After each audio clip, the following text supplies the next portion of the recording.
10년 동안 못했던 건데 이거 드디어 야 이거 다 윤석열의 덕분이다.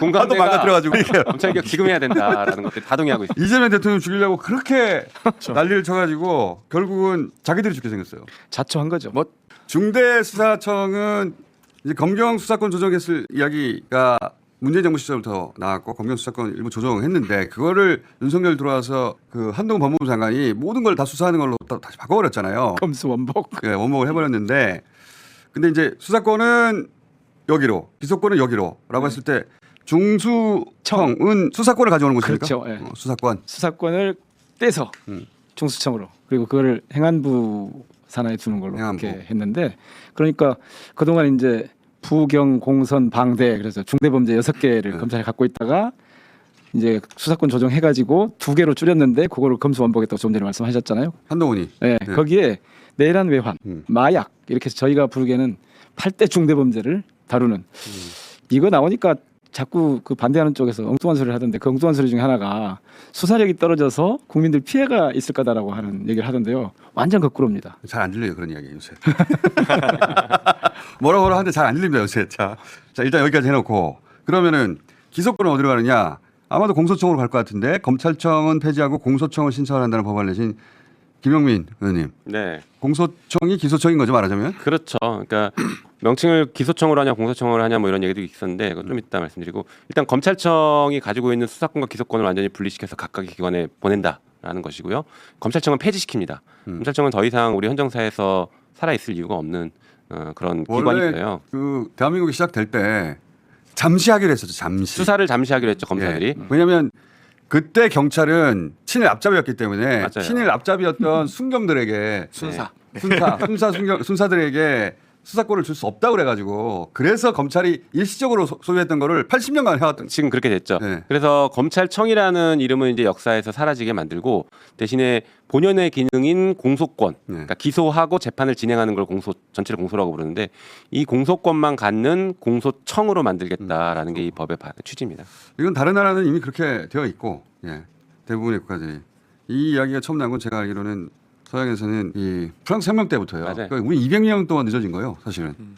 자, 근데 이제 이걸 하려고 하면 권한이 막강한 검찰이 그걸 막아왔죠. 그래도 권력도 검찰의 칼을 쓰고 싶으니까 못했고, 예. 문재인 정부 시절에 이걸 어느 정도 갈라놨는데 윤석열 정부 들어서 다 원상복구 시켜버렸고, 그걸 이제 아예 공소청하고 중대수사청으로. 네. 그건 알겠는데 장경태 의원님이 대표 발의한 국가수사위원회는 뭐 하는 겁니까? 이제 수사권이 다원화되다 보니까 네. 여러 수사기관들이 있지 않습니까? 네. 뭐 국수본도 있고요, 경찰의 국수본이 있고, 경찰의 국수본이 있고 또 공수처가 있고요. 공수처가 있고. 그리고 이 중수청이 중수청이 있고. 생기면 이렇게 다양화되는 수사권을 중립적으로 조정할 수 있는 위원회 기구가 필요하다라고 해서 이 국가수사위원회가 심의하고 수사권을 배분할 수 있도록 하는 위원회가 되겠습니다. 이게 생소한데 그러니까 이번에 내란 사건 수사할 때 네. 검찰이 하냐 경찰이 하냐 그랬죠, 공수처가 하냐 그랬죠. 막 복잡했잖아요. 예. 이런 것들을 조정해주는 위원회라고 보시면 됩니다. 공수처는 이제 고위공직자비니까 구분이 어느 정도 되는데 근데 이제 경찰 국수본은 모든 영역을 원래 수사할 수 있잖아요. 그렇죠. 근데 중수청은 그중에서도 내란 외환 포함해서 마약이나 중대범죄만 한다고 했는데 그럼 이게 중복되지 않느냐 이게 틀림없이 나올 것 같거든요. 네. 그렇죠. 그거는 어떻게 그래서 각각의 그러니까 특수 영역의 수사를 하는 기관이 수사의 우선권을 갖는 거죠. 그러니까 중대범죄, 8대 범죄가 있으면 그것은 중수청이 수사의 우선권을 갖는 것이고 그중에 고위공직자 범죄가 있다라고 하면 공수처가 우선권을 갖고 미국 그 드라마 그 형사 드라마 보면 항상 뭐 FBI하고 관할 가지고 얘기하는 그렇죠. 근데 그게 그런 관할이 이제 문제가 되고 충돌이 생기고 할 때에는 국가수사위원회가 조정해서 이 사건은 어디서 수사를 하는 게 맞겠다라고 정리를 해주는 겁니다. 영역이 비는 것보다 중첩되는 게 낫죠. 네, 그렇죠. 그러니까 이제 수사를 하다 보면 수사의 주체와 대상 또 이 범위와 규모가 다 다르잖아요. 그러니까 이거는 국수본이 할 수 있는 건데 하다가 이거 알고 보니 또 고위공직자가 했던 범죄네. 그럼 또 공수처로 갔다가 예를 들면 6대 중대범죄를 고위공직자가 저질렀네 하면 또 중수청이 해야 되고 여러 가지 이제 그 수사권이 다원화돼 있기 때문에 또 다원화돼서 서로 견제와 균형을 맞추고 있기 때문에 이 국무총리 산하에 국가수사위원회를 둬서 거기서 조정을 하게 되고요. 국회 추천 4인, 대통령 추천 4인, 추천위원회 3인 해서 11인이 이 수사권과 관련된 중립적 조정을 하게 됩니다. 그럼 질문이 몇 가지 있는데 지금은 검사들이 전원 검찰청에 소속돼 있는데 지금 그 공소청과 중수청으로 나눠지면 그러면 검사들도 공수청으로 가거나 중수청으로 가는 거예요? 아니면 수사는 사실상 검찰 수사관들이 해왔잖아요. 검찰 수사관들이 대거 중수청으로 옮겨지고 검사들은 전부 다 공소청으로 가는 겁니까? 어떻게 되는 거예요? 그거는 검사라고 하는 기능, 이 헌법상의 기능이라 별 수 없잖아요. 요거는 공소청에만 두고요. 그쵸. 검사 중에서 만약 나는 중수청에 가서 수사를 하겠다 하면 수사관으로 전환해서 가면 되는 거예요. 수사관으로. 근데 근데 이제 검사는 공소청에만 둔다. 원칙은 그렇죠. 중수청에는 검사가 아예 없고 어. 수사관 1급부터 7급까지의 수사관만 있어요. 그게 맞는 것 같긴 해요. 네. 그러니까 이제 왜냐하면 검사들은 지금은 검사를 약간 수사관처럼 여기는데 검사는 법률가예요 원래. 그렇습니다. 그렇죠. 예, 사법시험 통과한. 저희가 이제 이 프레임이 수사 기소 분리 이런 프레임이 있긴 하지만 엄밀히 말해서 수사 기소 전문화거든요. 수사 전문화, 기소 전문화. 이게 전문 기관 하는 겁니다. 그거는 이제 미국 드라마 또 얘기를 하자면 드라마 많이 경찰이 보시군요. 수사하다가 뭘 들고 와가지고 검사한테 가죠. 그렇죠. 그렇죠. 예, 영장 내달라고. 네. 그럼 검사가 이거 수사가 미진하다고 이걸로 영장 어떻게 내주냐 막 티격태격 하죠. 그렇죠. 그러면 경찰은 또 가서 증거를 또 보완해가지고 자기들끼리도 얘기하죠. 이거 가지고 영장 안 나온다. 그러니까 검사는 그 판단을 하는 거죠. 스크리닝하고 그렇죠. 법률가로서 네. 그렇게 다들 대부분의 나라를 그렇게 하는데 그렇게 하겠다는 거 아닙니까? 그렇죠. 그렇게 돌아가는 거죠. 그리고 이게 되게 중요한 게요. 검찰 지금 아까 수사관들이 대부분 수사를 계속 해오지 않았냐라고 말씀하셨는데 그래서 이 검찰 수사관들이 중수청으로 가서 수사를 하면 그 전문 인력들이 거의 그대로 갈 수 있고 더 중요한 건 검찰청에서는 검찰 수사관은 평생 수사관이지 검사가 될 수는 없거든요. 그렇죠. 근데 중수청으로 가면 동등하게 그렇지. 경쟁해서 수사관 1급까지 올라갈 수 있습니다. 이게 굉장히 달라지는 거죠. 중수청장이 될 수도 있고. 네, 맞습니다. 검찰 수사관도 굉장히 좋아하겠네요. 좋아하죠. 좋아하신다고 좋아하신다고 들었습니다. 그렇죠. 검사들은 나 공소청으로 가야 돼. 중수청으로 가야 돼. 국가 이런 고민을 할 것 같은데. 어제 그 검찰청 출입하는 기자가 민주당으로 바뀌었다고 왔는데 들어보니까 그 얘기를 한참 하고 있대요 지금. 자기들끼리 예. 중수청 가냐? 나는 공수청. 나는 그래도 수사를 해야 되는데 이러면 중수청으로 가야 되는데 수사 체질인데 나는 검사 딱지가 떼니까 그렇죠. 그 갈까 말까 이런 걸 놓고 지금 그러니까 이미 이제 이렇게 된다는 건 거의 뭐 기정사실로 받아들이고 있고 어떻게 하겠어요? 자기들이 한 짓이 있는데. 그래서 지금 내가 어떻게 할 거냐를 놓고 자업자득이지. 이런저런 얘기들이 오가고 있다고 그러더라고요. 분위기를 전해주다. 예전 같으면은 민주당 이런 시도를 한다는 순간부터 그냥 난리법석을 떨 텐데 지금은 이제 받아들여야지 어떻게 하겠어요. 네. 그러니까 저희가 되돌아보면 2020년 12월에 공소청 법안을 김용민 의원님이 대표 발의했었거든요. 저희가 다 공동 발의했었고 벌써 5년째 투쟁하고 있습니다. 저희는. 돌아보면요, 그 문재인 정부 시절에는 초기에는 여소 야대였어요. 여소 야대는 아니었는데 한석밖에 많지 않아가지고 그렇죠. 과반이 안 돼서 법안을 통과시킬 수가 없었어요. 그게 여소해야 됩니다. 과반이 안 되면 여소해야 됩니다. 그렇긴 한데 맞긴 맞구나. 네. 민주당이 일당이긴 했는데 딱 한석 많아가지고 150석이 근데 안 돼서 맞아요. 문재인 대통령의 지지율이 높았기 때문에 뭐든지 마음대로 했을 것 같지만 법안이 통과되는 게 제대로 없었어요. 그때. 그러고 나서 이제 민주당이 과반이 넘기고 나서는 당 대표가 엄중하신 분이어가지고 그때 또 되는 게 없고 그때 저희가 이제 답답했죠 굉장히. 법 내고 뭐 특위 만들어 달라고 해서 싸웠다가 네. 어쨌든간 하는 척하다가 사라져 버렸죠. 그러니까 아, 나 아프다. 그때 했었으면 지금 이런 일도 없었을 건데요. 그때 탈당하셨던 분도 계시고. 탈당도 하셨었고 네. 네. 그리고 이기 지도부에서 탈락도 하셨죠. 못하게 7등 하셨던가? 말씀할 수 없네. 아, 나 왜 그러세요?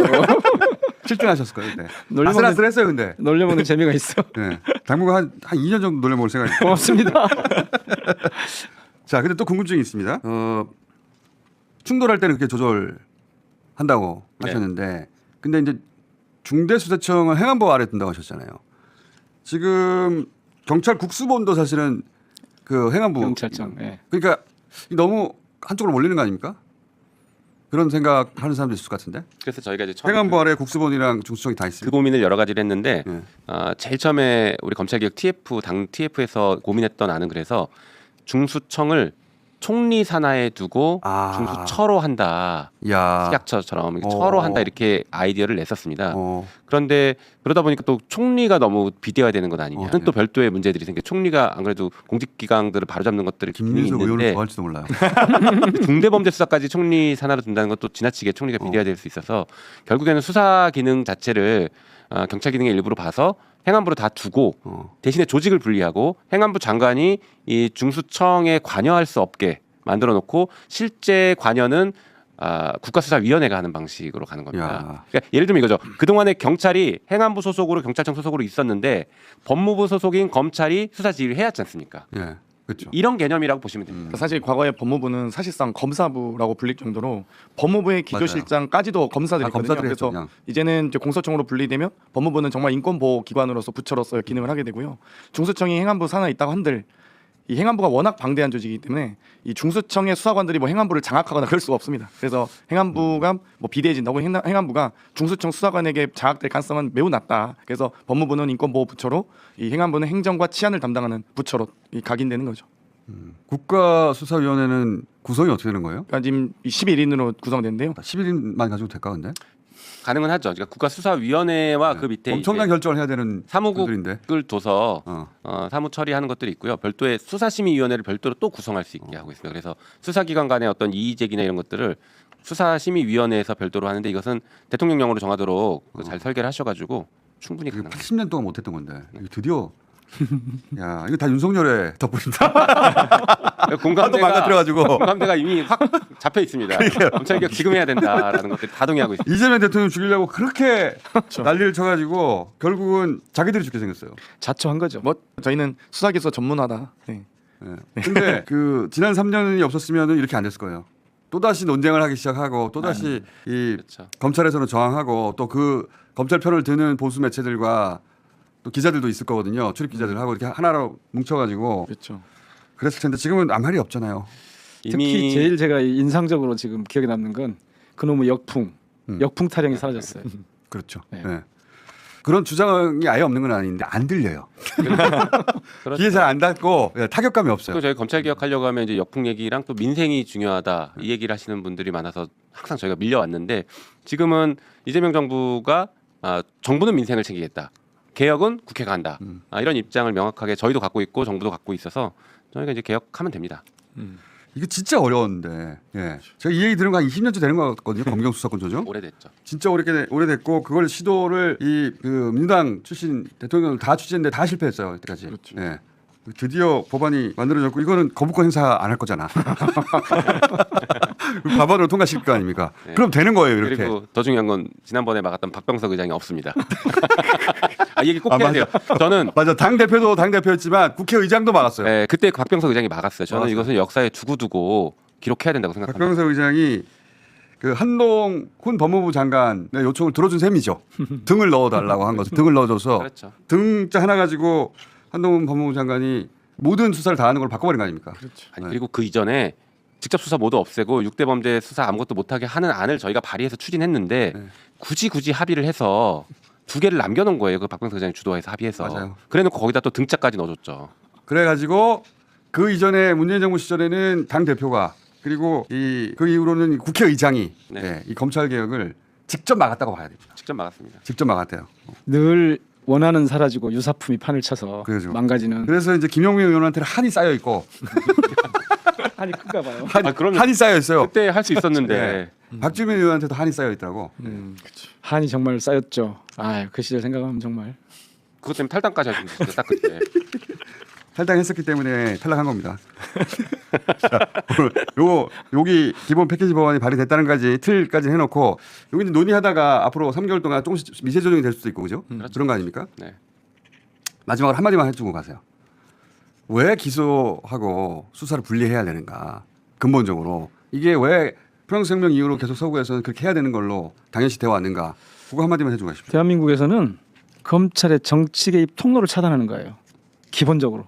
이걸 전제로 해서 수사의 전문화 고도화 기능에 그다음에 인권 보호 그러니까 기소 기능의 정상화 이런 것들 때문에 이거 뭐할 수가 어려운데. 쉽게 얘기하면 좀- 원님 재판을 없애자는 원님 거예요. 재판. 옛날에 우리 드라마 보면 원님 재판이 붙잡아 놓고 네가 네 죄를 알렸다고 고문하고 자백하면 그때 그럼 넌 저기 태형 10대 이렇게 하지 않습니까? 그렇죠. 수사와 기소와 재판을 혼자가 다 하니까 그렇지. 빠져나갈 길이 없는 거예요. 자기가 너 찍어서 하면 끝장나는 거죠. 끝인 거예요. 근데 실제 그거를 제가 있든 없든 간에. 맞습니다. 그래서 재판과 기소를 분리를 했던 게 프랑스 혁명 때 나왔던 것이죠. 그렇죠. 그러면서 수사도 분리하고. 사실 이제 수사는 경쟁이고 기소는 훈장 같은 거거든요. 그래서 수사와 기소를 합쳐놓고 있으면 그건 사실상 사냥이 됩니다. 그러니까 자기가 수사했던 걸 스스로 기소했다는 걸 증명해야 되기 때문에 또 그걸 자랑스럽게 본인의 성과로 보여줘야 되기 때문에 그럼 결국 사냥이 될 수밖에 없거든요. 그렇기 때문에 그걸 분명히 분리해야 됩니다. 저 사람 범인인 것 같아서 막 영장 청구해서 막 수사했는데 그렇죠. 보니까 아니야 실제로는 자기도 그걸 그럴 수 알았어. 하지만 버려놓은 일이 있잖아요. 그럼 재판 가버리는 거죠. 그 검사는 그냥 가버리는 경우가 그렇죠. 많고 맞습니다. 거꾸로 그럴 수 있기 때문에 저놈은 죽여야 되겠어. 찍어놓고 기소를 정해놓고 기소는 수사의 결과여야 하는데 그렇죠. 기소를 딱 정해놓고 갖다 붙이는 거죠 막. 그렇죠. 그래서 정치인들 막 날리는 거죠. 정치 서울시 공무원 간첩 사건도 그러지 않았습니까? 그러니까 나중에 그랬죠. 보복 기소하고 그렇지. 조작 들키니까 보복 그러니까 기소. 두 개 다 가지면 위험하다고 이미 200년 전에 얘기해 왔는데 우리는 80년 전에 그 식민을 겪고 그때 부역했던 순사들한테 이 수사권을 줄 수 없다 이러면서 그래서 검찰이 둘 다 일시적으로 가지고 있자고 한 거를 한 번 가지니까 너무 좋거든요 막강하고. 그렇죠. 그래서 80년 동안 안 내놓은 겁니다. 안 내놓은 거를 드디어 자 불리한 것이다. 검사 맘대로의 시대가 끝난 거죠 이제. 그러니까요. 네, 끝내는 거죠. 아이고 참. 검사 맘대로 완전 안 새로운 된다. 시대가 열리는 거예요.